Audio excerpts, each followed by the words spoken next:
రిజర్వేషన్లలో జనాభా దామాషా ప్రకారం వర్గీకరణ అమలు జరిగినప్పుడే మాదిగ అమరుల ఆత్మకు శాంతి ఉంటుందని ఎంఎస్పీ జాతీయ నేత మందకుమార్ మాదిగ అన్నారు. ఇక హన్మకొండ జిల్లా కేంద్రంలోని అంబేద్కర్ విగ్రహం దగ్గర ఎంఆర్పీఎస్ ఆధ్వర్యంలో మాదిగ అమరవీరుల సంస్మరణ కార్యక్రమాన్ని నిర్వహించారు. ఈ సందర్భంగా మాట్లాడుతూ ఆగస్టు 1న ఎస్సీల వర్గీకరణ అనుకూలంగా సుప్రీంకోర్టు ఇచ్చిన తీర్పుతో వర్గీకరణ పోరాటం విజయం సాధించిందని, అది మాదిగ అమరవీరులకు అంకితమిస్తున్నట్లు ఎంఆర్పీఎస్ వ్యవస్థాపక అధ్యక్షుడు మందకృష్ణ మాదిగ తెలిపారని పేర్కొన్నారు. దక్షిణ భారతదేశ వ్యాప్తంగా గౌరవ మందకృష్ణ మాదిగ గారి పిలుపు మేరకు మాదిగ అమరవీరుల సంస్మరణ సభలను నిర్వహించడం జరుగుతుంది. అందులో భాగంగా ఉమ్మడి వరంగల్ జిల్లాలో హన్మకొండ జిల్లా కేంద్రంలో అంబేద్కర్ విగ్రహం వద్ద మాదిగల అమరవీరుల సంస్మరణ సభను నిర్వహించడం జరుగుతుంది. ఈ యొక్క సభకి సభాధ్యక్షులుగా జిల్లాధ్యక్షులు ఎంఆర్పీ జిల్లాధ్యక్షులు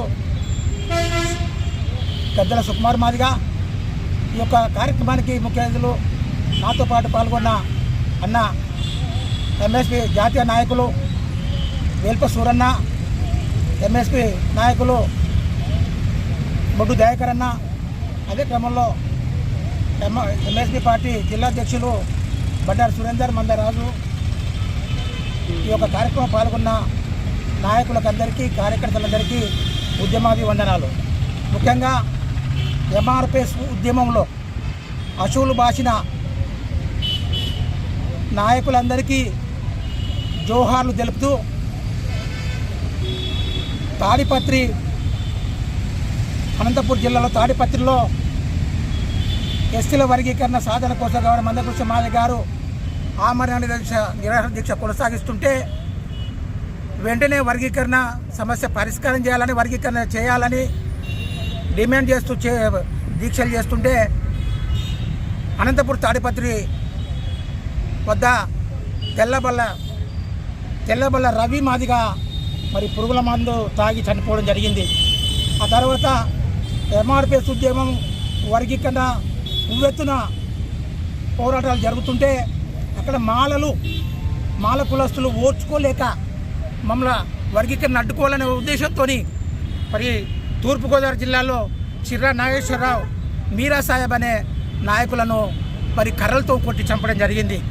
ఆ తర్వాత అనంతపూర్లో మరి పురుగుల మందు తాగి ప్రభాకర్ తమ్ముడు చనిపోవడం జరిగింది.